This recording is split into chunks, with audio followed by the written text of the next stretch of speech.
जय माता दी। जय मां कामाख्या। देवराधा ट्रस्ट, सत्यवाणी चैनल, मां भगवती जगत जननी आद्य शक्ति भवानी और परम पिता परमात्मा सभी को सुखी रखे, स्वस्थ रखे, प्रसन्न रखे। मां भगवती सबको यश दे, कीर्ति दे, मान सम्मान दे और जो भी कार्य करें सभी व्यक्ति सर्वप्रथम अपने इष्ट देवता के चरणों में उस कार्य को अर्पित करते हुए प्रार्थना लगाएं और उसके बाद में कार्य को प्रारंभ करना चाहिए। इससे सफलता मिलती है। हम भी कार्य प्रारंभ कर रहे हैं। आज हम आपको बताएंगे कि नैवेद्य क्या होता है, कैसा नैवेद्य लगना चाहिए। आज नैवेद्य के बारे में पूरी जानकारी आपको मिलेगी। हिंदू सनातन धर्म के अनुसार भगवान की पूजन अर्चन करने के बाद में भोग लगाया जाता है। नैवेद्य को भोग भी कहते हैं, प्रसाद भी कहते हैं, परंतु इसमें बहुत बारीक बारीक अंतर है। आज हम उसी चीज को लेकर के आपके सामने आएंगे, क्योंकि आप बहुत सारी गलतियां करते हैं नैवेद्य लगाने में भी। शास्त्र के अनुसार और बड़े ऋषि मुनि जो बता के गए हैं, आज हम उन बातों के ऊपर चर्चा करेंगे। परंतु उसके पहले आप सभी अच्छे से रहें, आनंद से रहें, उसके लिए मां भगवती से प्रार्थना कर लेते हैं। ओम श्रीमन महागणाधिपते नमः। ओम उमा महेश्वराभ्यो नमः।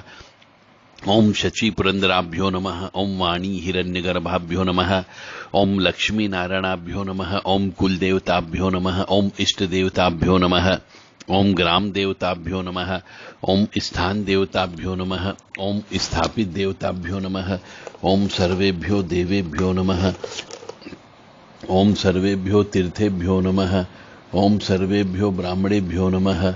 ओम सर्वेभ्यो ऋषिभ्यो नमः। ओम सर्वेभ्यो सिद्धाय नमः। ओम नवग्रह देवताभ्यो नमः। ओम वास्तु देवताभ्यो नमः। ओम गुरुभ्यो नमः। ओम मातृपितृचरण कमलेभ्यो नमः। ओम सर्वेभ्यो पितरेभ्यो नमः। ओम चतुष्षष्टि योगिनी देवेभ्यो नमः। ओम षोडश मातृका देवेभ्यो नमः। ओम सप्तघत मातृका देवेभ्यो नमः। ओम सप्त सागरेभ्यो नमः। ओम सप्त नदीभ्यो नमः। ओम सप्त ऋषिभ्यो नमः। ओम छम क्षेत्रपालाय नमः। ओम बम भैरवाय नमः। ओम क्रीम कालिकाय नमः। ओम हम हनुमते नमः। ओम क्लीं कृष्णाय नमः। ओम नमो भगवते वासुदेवाय। ओम नमो नारायणाय। ओम लक्ष्मी नारायणाय नमो नमः। ओम ब्रह्मणे नमः। ओम विष्णुवे नमः। ओम महेश्वराय नमः। ओम उग्रवीरं महाविष्णुं ज्वलन्तं सर्वतोमुखं नरसिंहं भीषणं भद्दं मृत्युं नमाम्यहम्। ओम ह्रीं वज्रनखाय तीक्ष्णोष्ठाय द्रष्टायुधाय महासिंहाय ओम भट्ट एतत् कर्ण प्रधान देवता श्री महाकाली महालक्ष्मी महासरस्वती त्रिगुणात्मिका स्वरूपाय श्री दुर्गा देव्ये नमो नमः। देवराधा ट्रस्ट सत्यवाणी चैनल से आप आज नैवेद्य के बारे में सुन रहे हैं। प्रत्येक देवता का नैवेद्य निर्धारित है। सबसे बड़ी बात है, हर देवता को हमारे शास्त्र में नैवेद्य लगाने के बारे में बताया गया है और हर देवता का नैवेद्य निर्धारित है। अलग अलग नैवेद्य लगता है। हमारे यहां पर एक ही प्रकार का नैवेद्य सबको लगा दिया जाता है। ये भी गलती करते हैं। तो आपको ये ज्ञान होना चाहिए कि हर कौन से देवता को कौन सा नैवेद्य लगता है और नैवेद्य का अर्थ क्या। पहले तो बहुत से मनुष्यों को जो इंग्लिश मीडियम से पढ़े हुए हैं, उन्हें यह मालूम ही नहीं है कि नैवेद्य शब्द क्या है। तो उस देवता को वह नैवेद्य प्रिय होता है जो उसके लिए निर्धारित है। अब जैसे कि उदाहरण के लिए लेके चलते हैं, श्री विष्णु जी को खीर बहुत पसंद है। उनको खीर का नैवेद्य लगना चाहिए, अथवा सूजी का हलवा। और यह सूजी का हलवा भी देशी घी से बना हुआ होना चाहिए। गणेश जी को मोदक बड़ा प्रिय होता है, यह भी देशी घी से बना हुआ होना चाहिए। देवी जी को खीर लगती है नैवेद्य के रूप में, दूध से चावल से बनी हुई। उस विशिष्ट नैवेद्य में उस विशिष्ट देवता की शक्ति अधिक आकृष्ट होती है। इसीलिए नैवेद्य का महत्व बताया गया है। विशिष्ट नैवेद्य में विशिष्ट देवता की शक्ति अधिक आकृष्ट होती है। यानी जैसा देवता है वैसा नैवेद्य लगाओगे तो वैसी ही शक्ति आपको प्राप्त होगी। उसके उपरांत वह नैवेद्य यानी जो प्रसाद यानी भगवान को चढ़ाने के बाद बचा हुआ भक्तों के द्वारा ग्रहण किया जाता है। तो उस नैवेद्य में जो शक्ति प्राप्त हुई है वह शक्ति उन मनुष्यों को प्राप्त होती जो प्रसाद स्वरूप उस नैवेद्य को प्राप्त करते हैं। तो ये नैवेद्य की खास विशेषता है कि हर भगवान को, हर देवी देवता को जो उनको सबसे ज्यादा प्रिय है वही चीज उनको चढ़ाना चाहिए। यह नैवेद्य के बारे में हमारा शास्त्र कहता है, तभी उनकी कृपा आपको प्राप्त होगी। अब हम और गहराई में यदि जाते हैं तो प्रसाद चढ़ावे को नैवेद्य कहते हैं, कुछ लोग आहुति और कुछ लोग हव्य से जोड़ करके देखते रहते हैं। प्रसाद को प्राचीन काल से ही नैवेद्य कहा जाता है और वो जो नैवेद्य होता है वह शुद्ध सात्विक होता है। मैंने इसके संबंध में किसी बलि आदि से नहीं होता है। हवन की अग्नि में अर्पित किए गए भोजन जो भी होता है उसे हव्य कहा जाता है। ये एक शब्द है संस्कृत का, वैदिक शब्द है, हविष्य से बना है हव्य। तो हवन की अग्नि में जैसे पुराने जमाने में प्रत्येक भोजन बनता था तो उस भोजन का सबसे पहली रोटी या पहले दाल की एक करची या सब्जी की कोई भी करची अग्नि में डाल दी जाती थी। चाय बनती थी तो चाय चढ़ा दी जाती थी, तो उसे हव्य कहते हैं। तो हवन की अग्नि को अर्पित किए गए भोजन को हव्य कहते हैं और यज्ञ को अर्पित किए गए भोजन को आहुति कहा जाता है। दोनों का अर्थ एक ही है, परंतु एक अग्नि को अर्पित किए गए भोजन यानी कि जहां हम खाना बना रहे हैं वहां पर कोई अग्नि जल रही है तो वहां पे यज्ञ नहीं हो रहा है, वहां पे तो उस अग्नि से भोजन बन रहा है, परंतु उस भोजन का प्रथम हिस्सा, प्रथम कोर कह लीजिए, हम अग्नि को समर्पित कर देते हैं तो उसे हव्य कह दिया। परंतु यदि विधि विधान से देवी देवता के मंत्र बोल करके हम जब आहुति देने के लिए बैठते हैं, हवन करते हैं, तो उसे आहुति कहते हैं, हव्य नहीं कहा जाता है। यानी कहने का अर्थ हमारा यह है कि जब भी कोई भी भोजन आप तैयार करें, चाहे चाय बनाएं, चाहे दूध गर्म करें, चाहे रोटी बनाएं, चाहे पूड़ी बनाएं, चाहे लिट्टी बनाएं, कुछ भी बनाएं आप अग्नि के ऊपर, तो उसमें से थोड़ा भाग 1 चम्मच निकाल करके आपको अग्नि को अर्पित करना है। उसे हव्य कहते हैं, जिससे सुख, समृद्धि, शांति प्राप्त होती है। घर में किसी को बीमारी नहीं लगेगी और जो पैसा आएगा वह पैसा सत्य कामों में प्रयोग होगा, इससे लक्ष्मी प्राप्त होती है। हवन किसी देवी देवता के लिए और यज्ञ किसी खास मकसद के लिए होता है। फिर यहां पे टेक्निकल पॉइंट आ गया है कि हम कहते हवन करना, यज्ञ करना, हवन करना, यज्ञ करना। अरे ऐसा नहीं है। हवन किसी देवी देवता के लिए हवन किया जाता है, यानी उनकी प्रसन्नता प्राप्त करने के लिए किया जाता है, उसे हवन कहते हैं। और यज्ञ किसी खास मकसद के लिए किया जाता है। यज्ञ हो रहा है, यज्ञ हो रहा है, बहुत बड़ा अनुष्ठान होता है, उसमें विशेष संकल्प लिया जाता है, कोई खास मकसद होता है, उसे यज्ञ कहते हैं। और घर में जो छोटा मोटा अग्निहोत्र किया जाता है उसे हवन कहते हैं। पुराने समय से ही कोई भी भोजन हिंदू सनातनी करता था, ये पुराने जमाने में सिखाया जाता था, देखते देखते बच्चा सीख जाता था। यानी बड़े बुजुर्गों के साथ बैठकर के जब कोई बच्चा भोजन करता था तो वह देखता था कि हमारे दादाजी और पिताजी ने अपनी थाली में से कुछ सामान निकाल के एक अलग से कटोरी में रख दिया। तो यह सिस्टम था हिंदू सनातन में कि भोजन करते समय उसका कुछ हिस्सा देवी देवताओं को समर्पित किया जाता है और फिर वही जो निकाला गया सामान है वह कुत्ते को, गायों को, चिड़ियों को, पक्षियों के लिए डाल दिया जाता है। तो एक तरीका वह भी यज्ञ हवन का ही एक भाग कहलाता है। ऐसा प्रत्येक मनुष्य को करना चाहिए, जिससे यदि उस भोजन में किसी प्रकार का कोई दोष है तो वह दोष समाप्त हो जाता है। बहुत से मनुष्य कहते हैं साहब हमारे खाने में बहुत बाल आते हैं, तो बाल इसीलिए आते हैं क्योंकि प्रेत है। खाने में अक्सर बाल आना, हर 2-4 दिन में बाल आ जाना, यानी कि प्रेत है, इसका इंडिकेशन है, इसकी संकेत है। ऐसे मनुष्य को हमेशा भोजन करने के पहले अपनी थाली से कुछ भोजन निकाल के अलग रख देना चाहिए, फिर उसके भोजन में बाल नहीं आएगा, क्योंकि वो प्रेत उस अन्न के भाग को पहले से ले लेता है जो हम दे देते हैं।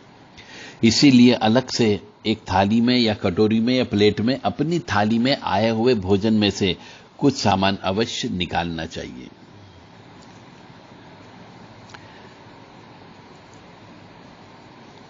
यज्ञ के अलावा घर परिवार में भोजन का एक हिस्सा अग्नि को समर्पित होता है, क्योंकि जब चूल्हे पर भोजन बनता है, सिगड़ी पर भोजन बनता है, तो पहला कोर, पहली रोटी, पहली कचौरी, पहला समोसा, पहली चाय या सब्जी का कुछ हिस्सा अग्नि को समर्पित करने के बाद ही दूसरे लोगों को भोजन के लिए दिया जाता है। और अग्नि उस हिस्से को उस देवता तक पहुंचा देता था जो देवता वहां पर रहता है। तो ये सब अग्नि को चढ़ाने के बाद में वह नैवेद्य द्रव निर्माल्य कहलाता है।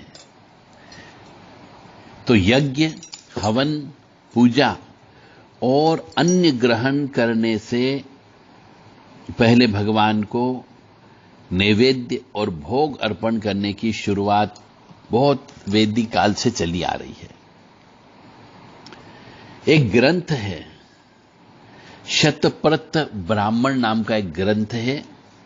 उस ग्रंथ में बताया गया है कि भगवान नारायण का स्वरूप ही यज्ञ है, इसीलिए यज्ञ नारायण भगवान की जय बोला जाता है, क्योंकि उनके माध्यम से एक विशिष्ट कार्य कराया जाता है। यज्ञ में यजमान होते हैं, वो सभी वस्तुएं ईश्वर को हवि रूप में अर्पण कर देवताओं का आशीर्वाद प्राप्त करते हैं। शास्त्रों में विधान है कि यज्ञ में भोजन करने के पहले दूसरों को खिलाकर भोजन करना चाहिए। वेदों के अनुसार यज्ञ में हविष्यान और नैवेद्य समर्पित करने से व्यक्ति देव ऋण से मुक्त होता है। पितृ ऋण, देव ऋण, ऋषि ऋण, ऐसे ये ऋण होता है। उसमें से देव ऋण से मुक्त तभी होता है जब व्यक्ति यज्ञ करता हो। तो प्रत्येक मनुष्य को अपने जीवन में वर्ष में 3 से 4 बार, यानी नवरात्रि में, दिवाली पर, होली पर, महाशिवरात्रि पर, कृष्ण जन्माष्टमी पर हवन करना चाहिए, जिससे देव ऋण से मुक्ति मिलती है। यानी 4 रात्रियां होती है, काल रात्रि, महारात्रि, मोहरात्रि, दारुण रात्रि। इन चारों रात्रियों को जग करके हवन करना चाहिए। परंतु वर्तमान में मनुष्यों ने हवन करना बंद कर दिया, क्योंकि अपने घरों को ज्यादा डेकोरेट करने लगे हैं, ज्यादा सजाने लगे हैं, तो काला हो जाता है, धुआं लग जाता है। इसलिए लोग ने आजकल घरों में हवन करना बंद कर दिया, और हवन यज्ञ करना बंद करने से, आहुति नहीं देने से घर के अंदर प्रेतों का वास रहने लगा है, क्योंकि भगवान को भोजन लेने के लिए नहीं आते हैं, भगवान रक्षा करने के लिए नहीं आते हैं।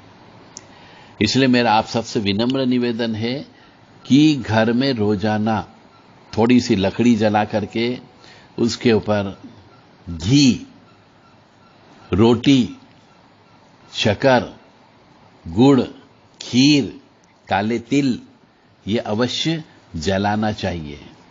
ओम नमो भगवते वासुदेवाय का नाम लेते हुए। ये कोई मंत्र नहीं है। ओम नमो भगवते वासुदेवाय, इसमें आगे आपको नमः नहीं बोलना है, क्योंकि ओम नमो, नमो बोलने का मतलब ही नमः होता है। तो ओम नमो भगवते वासुदेवाय स्वाहा ये बोल करके 5 या 11 आहुति अवश्य रोज देने से ईश्वर की कृपा आपके ऊपर अवश्य प्राप्त होगी। और जो ये कार्य करेगा उसका भाग्य भी खुल जाएगा, उसका विवाह सही समय पर हो जाएगा, बच्चे सही समय पर हो जाएंगे, पिछले जन्म के पाप कर्मों का प्रायश्चित भी होगा, और गुरु बहुत जल्दी प्राप्त हो जाएगा जो आपके पिछले जन्म के पाप कर्मों का प्रायश्चित कराने का आधार बनने का काम करेगा। पूजा पाठ करते हैं, आरती करते हैं, तो उसमें हम श्री हरि विष्णु जी को तुलसी लगा करके जलामृत व पंचामृत के बाद जो बांटते हैं उसे प्रसाद कहते हैं। बहुत बारीक अर्थ समझना इस बात का कि पूजा पाठ के बाद, आरती के बाद में तुलसी पत्र चढ़ा करके जल, उनके जो स्नान का जल होता है, पंचामृत होता है, वो बांटे जाने के बाद जो हम पदार्थ देते हैं, मीठा पदार्थ, मिठाई वगैरह, वह प्रसाद कहलाती है। और पूजा के समय जब कोई खाद्य सामग्री देवी देवताओं के समक्ष प्रस्तुत की जाती है तो वह सामग्री प्रसाद के रूप में वितरित होती है। इसे नैवेद्य भी कहते हैं। अब शायद आपको समझ में आ गया होगा कि प्रसाद किसे कहते हैं, नैवेद्य किसे कहते हैं, और सब अलग अलग देवी देवताओं को कौन कौन सा नैवेद्य लगता है, अब हम वो बताने वाले हैं। नैवेद्य जो चढ़ाते हैं उसके कुछ नियम होते हैं कि एक तो नमक, मिर्च और तेल का प्रयोग नैवेद्य में नहीं किया जाता है। भला ऐसा कोई भी खाने का पदार्थ जिसमें नमक का प्रयोग हो, मिर्ची का प्रयोग हो, तेल का प्रयोग हो, नैवेद्य में प्रयोग नहीं किया जाना चाहिए। नैवेद्य में नमक की जगह मिष्ठान रखे जाते हैं, और प्रत्येक पकवान पर एक तुलसी का पत्ता श्री हरि विष्णु जी के लिए या रामचंद्र जी के लिए या हनुमान जी के लिए रखना चाहिए, परंतु गणपति जी, देवी जी और श्री भोलेनाथ के नैवेद्य में तुलसी पत्र का नहीं रखा जाता है। नैवेद्य की थाली जो है तुरंत भगवान के आगे से नहीं हटाना चाहिए, जब तक कि जो नैवेद्य रखा है वह ठंडा हो जाए, उसके बाद उठा करके लाना चाहिए। शिव जी के नैवेद्य में तुलसी की जगह बेलपत्री रखना चाहिए, और गणेश जी के नैवेद्य में दूर्वा रखना चाहिए। नैवेद्य जो है, जो भी देवता के समक्ष चढ़ाया जाता है, दक्षिण भाग में रखना चाहिए। कुछ शास्त्रों का मत है कि पका हुआ नैवेद्य देवता के बाईं तरफ रखना चाहिए, और कच्चा नैवेद्य यदि कोई चढ़ाता है तो वह दाहिनी तरफ रखना चाहिए। ऐसा भी शास्त्र में क्या है, अब मानना नहीं मानना आपके ऊपर निर्भर करता है। भोग लगाने के लिए भोजन एवं जल पहले अग्नि के समक्ष रखें, फिर देवों का आह्वान करने के लिए जल को छिड़कना चाहिए। जितने भी हमने मिठाई बनाई है, व्यंजन बनाए हैं, उन सब का थोड़ा थोड़ा हिस्सा ने एक एक चम्मच अग्निदेव को मंत्रोच्चारण के साथ स्मरण कर समर्पित करना चाहिए।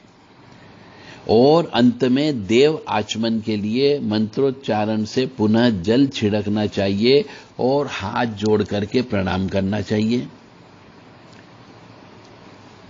और भोजन के अंत में भोग का यह अंश गाय को, कुत्ते को या कौवे को, पक्षियों को दिया जाना चाहिए। नैवेद्य जब भी लगाया जाता तो ऐसा कहा जाता है कि यह पीतल की थाली या केले के पत्ते पर ही नैवेद्य परोसना चाहिए। बहुत सी जगह देखा है स्टील की थाली में लगा देते हैं, प्लास्टिक की थाली में लगा देते हैं, तो ये ऐसा करना शास्त्र सम्मत नहीं है। हमेशा नैवेद्य जब भी लगाएं, एक बात और पुनः सुन लीजिए, या तो केले के पत्ते के ऊपर लगाना चाहिए या फिर पीतल की थाली का प्रयोग करना चाहिए। देवताओं को निवेदन करना ही नैवेद्य कहलाता है।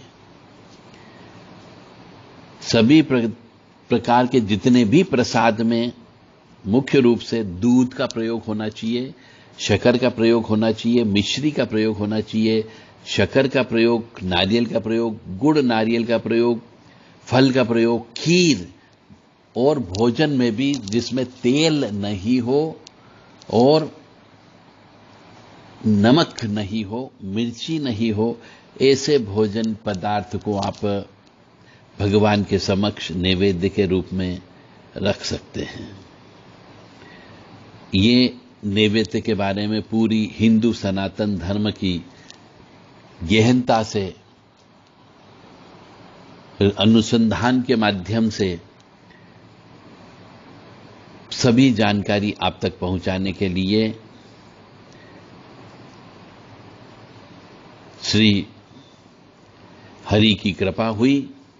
मुझे उम्मीद है कि आप सब अब नैवेद्य को समझ चुके होंगे, प्रसाद के बारे में समझ चुके होंगे, आगे से ध्यान रखेंगे। अभी तक जो गलतियां हो गई है वो गलतियां अनजाने में गलतियां हुई है, माफीनामा हो सकता है, परंतु अब आगे से यदि सुन लिया है तो अब आगे से गलती नहीं हो, इस बात का अवश्य ध्यान रखें।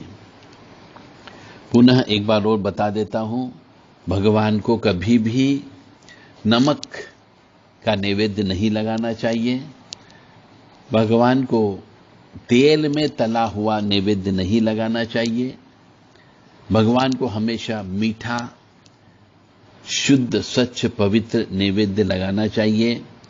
दूध या दूध से बने हुए पदार्थ का नैवेद्य लगाना चाहिए। शुद्ध मिश्री, नारियल, गुड़, फल, इनका नैवेद्य लगाना चाहिए। और नैवेद्य हमेशा पीतल की थाली में, चांदी की थाली में, सोने की थाली में या कांसे की थाली में या केले के पत्ते के ऊपर लगाना चाहिए। और जिस देवता को जो नैवेद्य लगता है वही नैवेद्य उसको चढ़ाया जाए तो आपको कृपा अवश्य प्राप्त होगी। अब हम आते कौन से देवता को कौन सा नैवेद्य लगता है।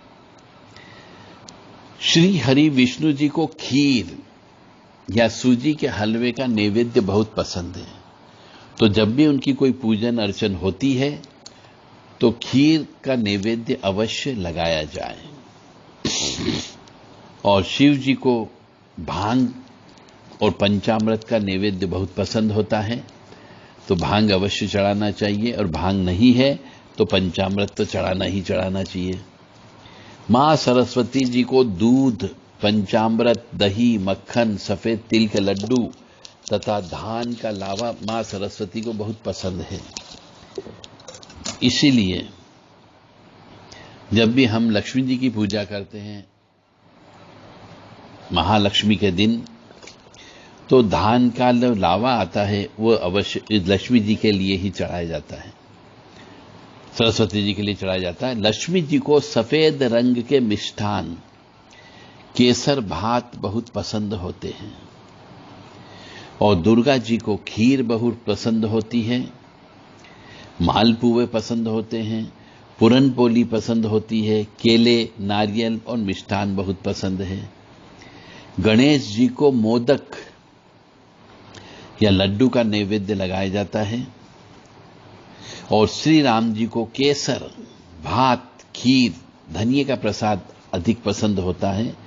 हनुमान जी को हलवा, पंचमेवा, गुड़ से बने लड्डू, रोट, डंठल वाला पान और केसर भात बहुत पसंद होता है। और श्री कृष्ण जी को माखन मिश्री का नैवेद्य बहुत पसंद होता है। तो इस प्रकार से ये नैवेद्य किस देवता को कौन सी चीज पसंद है वही चढ़ाने पर फिर यदि भक्त खाता है, कोई सेवक खाता है, प्रसाद स्वरूप ग्रहण करता है, तो उसके शरीर में वही एनर्जी प्राप्त होती है। जय माता दी, जय मां कामाख्या। देवराधा ट्रस्ट सत्यवाणी चैनल से आपने अभी नैवेद्य के बारे में सुना और शायद आपको समझ में आ गई होगी कि देवी देवताओं को प्रसन्न कैसे किया जाए। हम बहुत सारी गलतियां करते हैं जिसकी वजह से देवी देवताओं को प्रसन्नता प्राप्त नहीं होती है और हमें कृपा प्राप्त नहीं होती है। बहुत से लोग कहते हैं साहब हम इतने दिन से पूजा पाठ कर रहे हैं, कभी देवी जी ने हमें सपना नहीं दिया, हम इतने दिन से सेवा कर रहे हैं परंतु भगवान ने कभी कृपा नहीं की। तो उसका कारण ही यही होता कि उनको जो चीज पसंद है वो चीज आप नहीं दे रहे हो। साल में 365 दिन होते हैं, उसमें से कम 30 दिन तो विशेष तरीके से 35-36 दिन मतलब 10वें हिस्से तक तो आप उनको दे सकते हैं नैवेद्य। रोज रोज न दे, कम से कम 10वें हिस्से तक तो नैवेद्य दें, 30-35 दिन तक तो नैवेद्य दें। तो मां भगवती सबको सद्बुद्धि प्रदान करे और सबके ऊपर कृपा करे और सबको ये ज्ञान मिल जाए कि कौन से देवी देवताओं को कौन सा नैवेद्य चढ़ाना चाहिए और भोजन करने के पहले, चाय पीने के पहले, दूध पीने के पहले अग्नि में अर्पित अवश्य करें। जय माता दी, जय मां कामाख्या। अग्नि में ऐसा भोजन अर्पित करने से, सर्वप्रथम कुछ भी हविष्य अर्पित करने से स्थान के देवता, घर में रहने वाले देवता, पितृ देवता, कुल देवता, इष्ट देवता सभी प्रसन्न रहते हैं। उस घर में, जिस घर में ऐसा किया जाता है, उस घर में सुख, समृद्धि, शांति हमेशा बनी रहती है। जय माता दी, जय मां कामाख्या। किसी भी धर्म प्रेमी बंधु को यदि इस नैवेद्य के बारे में और कुछ विशेष जानकारी चाहिए तो देवराधा ट्रस्ट सत्यवाणी चैनल के जो व्हाट्सएप नंबर हैं उन पर अपना नाम बताते हुए प्रश्न कर सकते हैं। आपका स्वागत होगा। 9893128047 और 7649862712 ये 2 नंबर हैं व्हाट्सएप नंबर। इन नंबर पर आप अपनी प्रश्न, जिज्ञासा, धार्मिक जिज्ञासा का आप समाधान प्राप्त कर सकते हैं। जय माता दी, जय मां कामाख्या। शुभम करोति कल्याणम आरोग्यम धन संपदा शत्रु बुद्धि विनाशाय दीप ज्योति नमस्तुते। जब भी दीप प्रज्वलित करते हैं उस समय पे ये मंत्र बोलना चाहिए दीप प्रज्वलित करते समय, ताकि आपके शत्रु स्वतः ऑटोमेटिकली नाश हो जाता है। शुभम करोति कल्याणम आरोग्यम धन संपदा शत्रु बुद्धि विनाशाय दीप ज्योति नमस्तुते।